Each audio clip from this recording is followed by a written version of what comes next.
Hello everyone. आज Abhyuday platform पे आज हम एक नए टॉपिक पे बात करेंगे, जो है नोट्स मेकिंग।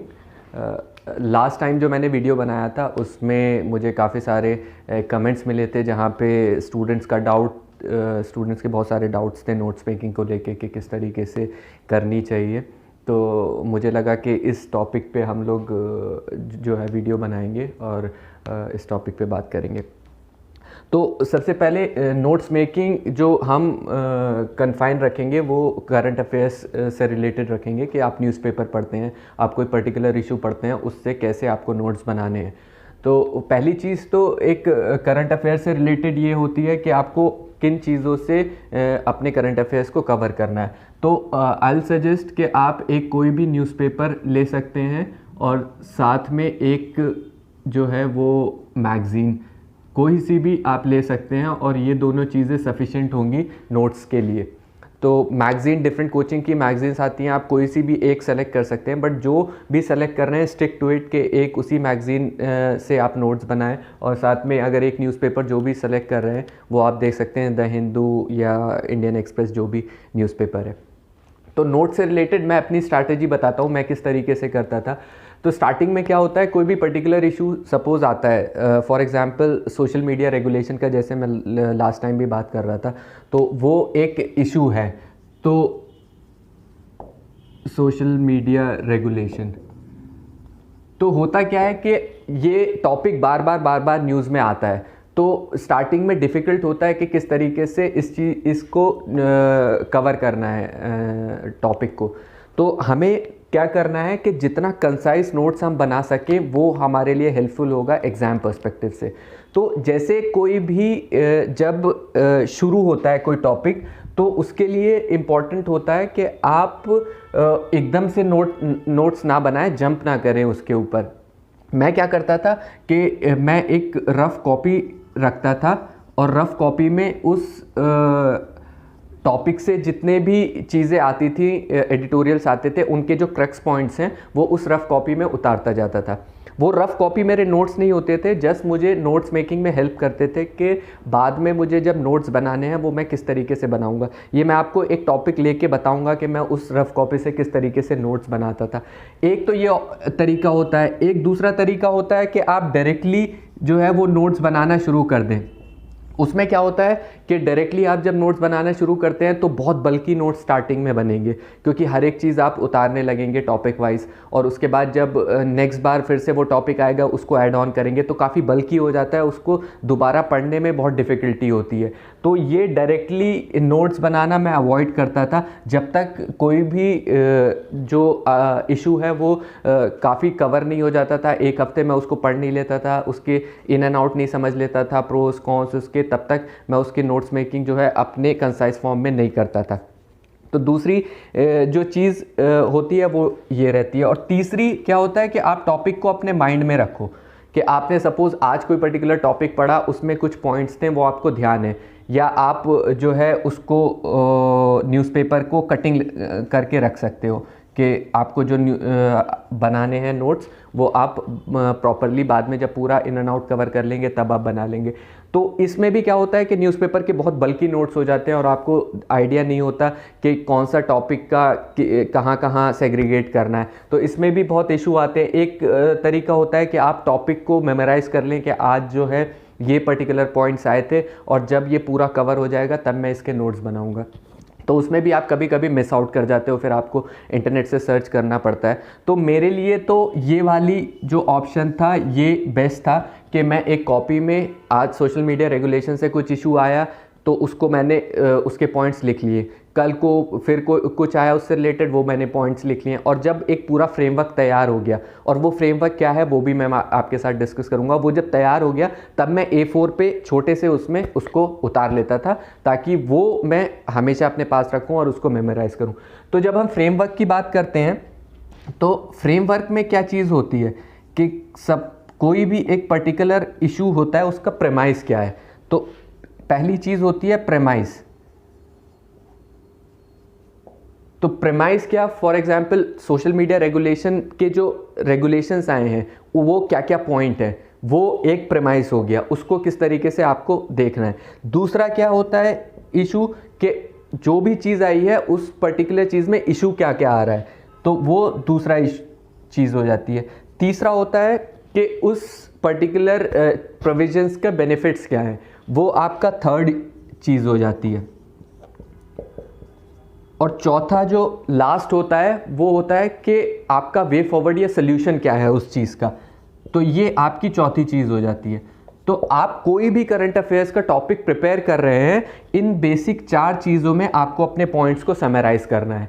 यही आपको एग्ज़ाम में हेल्प करेगा, क्योंकि कोई भी क्वेश्चन फ्रेम होगा वो या तो यहाँ पे आएगा कि उस पर्टिकुलर बिल में या प्रोविज़न में क्या इशू है, या तो आएगा कि उसके बेनिफिट्स आपको हाईलाइट करने होंगे और शो करना पड़ेगा कि उसको सोल्यूशन क्या हो सकता है। तो इन चारों चीज़ों के फ्रेमवर्क में आपको अपनी नोट्स मेकिंग करनी है। अब ये इन चारों को कैसे आपको फ्रेमवर्क बनाना है, ये मैं आपको एक एग्जाम्पल के थ्रू लेके चलता हूँ। तो फॉर एग्जाम्पल यही है सोशल मीडिया रेगुलेशन। तो सोशल मीडिया रेगुलेशन का जो मेरा पहला फ्रेमवर्क है वो है premise. What is the premise of this bill.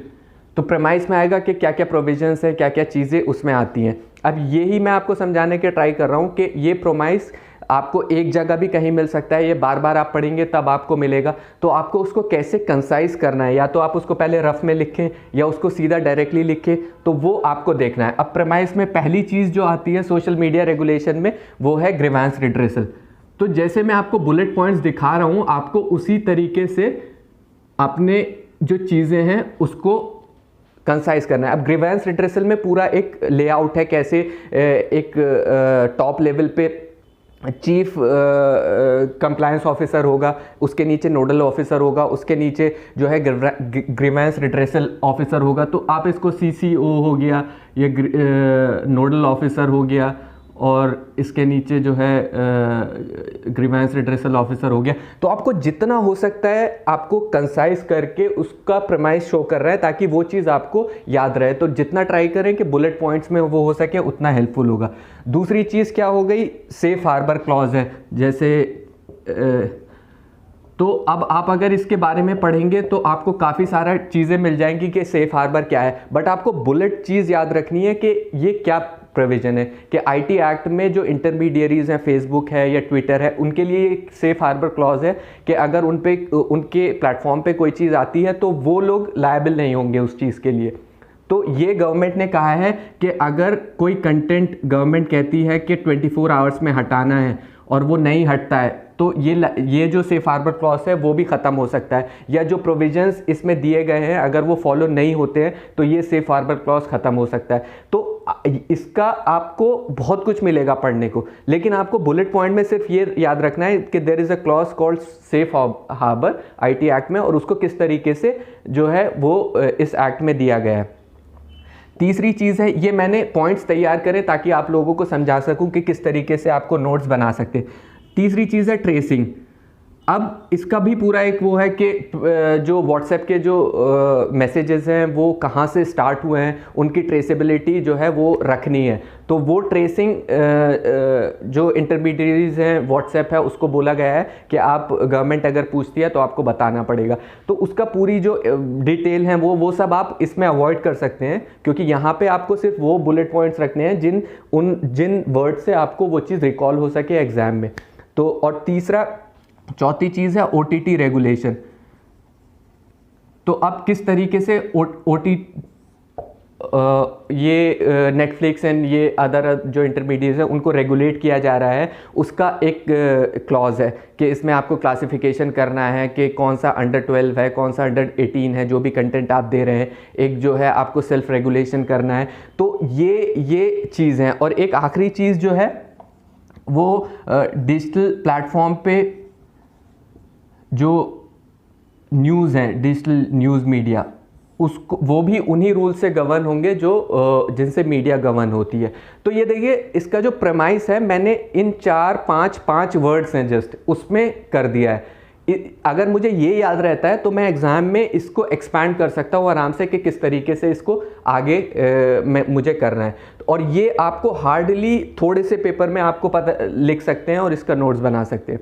अब मेरी दूसरी चीज़ आती है कि इसमें इशू क्या है, और इशू से पहले I take benefits of it, कि गवर्नमेंट क्या कह रही है, कि बेनिफिट्स क्या हैं इसमें। अब जैसे आपने प्रेमाइस मैंने आपको बताया, उसी तरीके से आप बेनिफिट्स को भी बहुत छोटे कंसाइज वे में लिख सकते हैं। तो जैसे सबसे एक चीज़ है कि फेक न्यूज़ है और प्रोपेगेंडा है।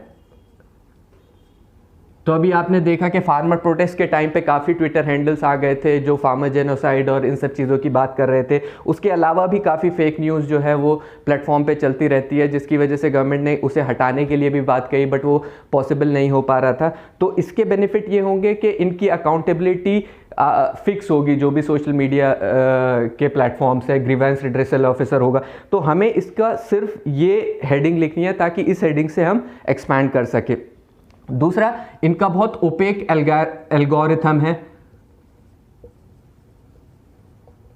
ये प्लेटफॉर्म खुद कहते हैं कि हम लोग जो है कोई भी ऐसा कंटेंट होता है उसको रेड फ्लैग कर देता है हमारा एल्गोरिथम, बट कई बार देखा गया है कि वो चीज़ नहीं हो पाती है, क्योंकि वो एल्गोरिथम किस तरीके से काम कर रही है वो नहीं पता चल पाता है। तो ये हम लोगों ने खाली सोशल मीडिया पे नहीं छोड़ा है कि कौन सा जो कंटेंट है वो सेंसिटिव होगा, और आपका एल्गोरिथम सिर्फ उसको रेड फ्लैग नहीं करेगा, अगर गवर्नमेंट उसको बोलेगी तो आपको वो हटाना पड़ेगा।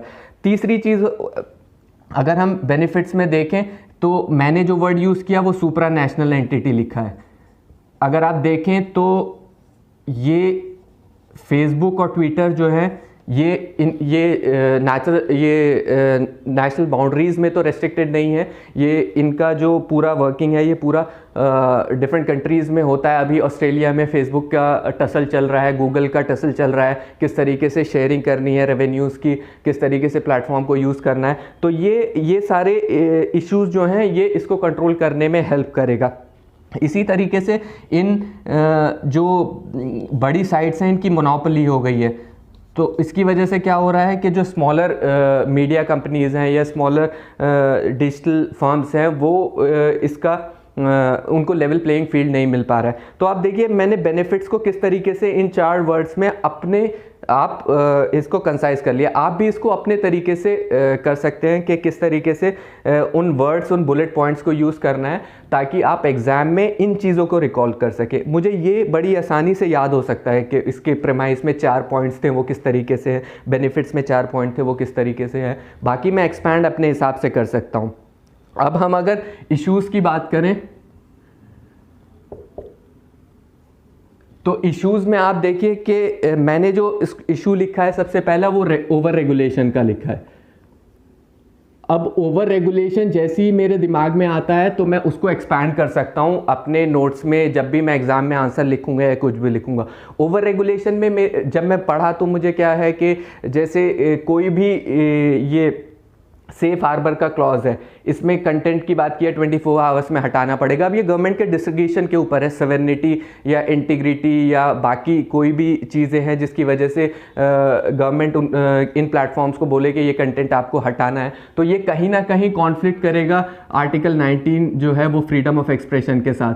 तो ये सारी चीज़ें आपके दिमाग में रहेंगी, बस आपको अगर ओवर रेगुलेशन याद है तो ये सारी चीज़ें दिमाग में रहती हैं। जैसे IT एक्ट का एक सेक्शन था 66A शेयर सिंगल केस था, जिसमें सुप्रीम कोर्ट ने उसको अनकॉन्स्टिट्यूशनल बोला था जस्ट बिकॉज वो freedom of speech and expression को वायलेट करता था। तो इसी तरीके की सारी चीज़ें हो सकती हैं यहाँ पे। दूसरा, ट्रेसेबिलिटी का जो इशू था उसमें प्राइवेसी कंसर्न आ जाएगा। ये जो ट्रेसेबिलिटी को बोला है गवर्नमेंट ने कि आपको ट्रेस करना है व्हाट्सएप को कि वो कंटेंट कहाँ से ओरिजिनेट हुआ है, तो व्हाट्सएप हम लोग क्यों यूज़ करते हैं, क्योंकि उसको हम लोग बहुत सिक्योर मानते हैं, उसकी प्राइवेसी है, तो इसकी वजह से यहाँ पे ये इशू आ सकता है। तो मैंने इशू को जो है बहुत कम उसमें कर दिया है। और तीसरा है डिजिटल मीडिया का। अब IT एक्ट में ये जो डिजिटल प्लेटफॉर्म है मीडिया का वो कवर नहीं होता है, तो एक एग्जीक्यूटिव ऑर्डर से ये चीज़ कवर की गई है, तो इसको भी काफ़ी क्रिटिसिज्म इसको मिला है। तो ये जो चीज़ है ये मैंने इस तरीके से अपने छोटे उसमें पूरी कवर कर ली है। और लास्ट में सजेशन एक आता है। अब सजेशन में अगर हम देखें तो पहली चीज़ जो आती है वो ये आती है कि कंसल्टेशन। ये जो रूल्स लाए गए हैं, एक्ट ये लाए गए हैं आईटी फर्म्स के लिए, इसमें कंसल्टेशन लैकिंग था और उसी की वजह से काफ़ी इश्यूज आए। तो मेन चीज़ ये है कि जो भी प्लेयर्स इसमें इन्वॉल्व हैं उनके साथ कंसल्टेशन जो है वो प्रॉपरली होना चाहिए जिस तरीके से। और एक चीज़ होती है सेल्फ रेगुलेटरी मैकेनिज़्म। तो अगर हम देखें कि सोशल मीडिया किस तरीके से जो है पॉपुलराइज हुआ है, क्यों हुआ है, क्योंकि यहाँ पे फ्रीडम ऑफ एक्सप्रेशन है, लोग अपने थॉट्स शेयर कर सकते हैं, उनको एक प्लेटफॉर्म मिला है उस चीज़ को लेके। तो थोड़े बहुत नुकसान हैं सोशल मीडिया के, बट उससे ज़्यादा फ़ायदा है। तो अगर आप उसको ओवर रेगुलेट कर देंगे तो वो जो फ़ायदे हैं वो काफ़ी कम हो जाएंगे। डेमोक्रेसी के पेनिट्रेशन में भी सोशल मीडिया ने हेल्प किया है। तो आई थिंक कि more than the government regulating this area, self-regulation should be there, and if anything is there, it should be backed by legislation. So legislative backing should be there for this. So these are some suggestions which are there उसके लिए, rules के लिए। तो अब अगर आप देखिए ये जो चीज़ें मैंने लिखी हैं इस इशू के लेके, सोशल मीडिया रेगुलेशन, ये प्रेमाइस है, ये बेनिफिट्स हैं, ये इसके इश्यूज़ हैं, ये सजेशंस हैं। अब अगर सोशल मीडिया रेगुलेशन से रिलेटेड कोई भी क्वेश्चन आता है, मुझे ये सिर्फ जो वर्ड्स हैं या पॉइंट्स हैं ये मुझे याद हैं और मैं इनसे अपना पूरा आंसर लिख सकता हूँ। तो आपको भी ट्राई ये करना है कि आप किस तरीके से अपने इश्यूज़ को कंसाइज कर लें, और ये हाफ A4 शीट में आ जाएगा। और आप इस तरीके से अगर प्रिपेयर करेंगे अपने टॉपिक्स को तो हार्डली 100-150 टॉपिक्स होंगे जहाँ पे आपका पूरा जो मेन चीज़ें हैं वो कवर हो जाएंगी। तो इसलिए ये यहाँ पे पहुँचने के लिए आपको थोड़ी सी प्रैक्टिस करनी पड़ेगी, क्योंकि बल्कि नोट्स बनेंगे स्टार्टिंग में और उससे डिफ़िकल्ट होगा उसको कंसाइज करना। तो ये जो मैंने वर्ड्स यूज़ किए हैं ये मैंने अपनी अंडरस्टैंडिंग से यूज़ किया है कि मैं इनको कैसे मेमोराइज़ करूँगा और कैसे उनको याद करूँगा। और आपके लिए ज़रूरी है कि आप अपने वर्ड्स में किस तरीके से उनको देखते हैं। तो ये तरीका मैंने नोट्स मेकिंग के लिए अपने लिए बनाया था। Hope it will help you. और ये जो रफ़ कॉपी का आइडिया है ये आप ट्राई कर सकते हैं कि कोई भी नोट्स जब चल रहा होता है उसको रफ़ कॉपी में एक नोट डाउन कर लीजिए, और जब वो इन एंड आउट कवर हो जाए तब आप इस तरीके से उसके नोट्स बना लें। और ये जो आप 4 चीज़ें हैं अगर ये आपको रहेंगी तो आप कोई भी आंसर मेंस में अच्छे से टैकल कर सकते हैं। Thank you.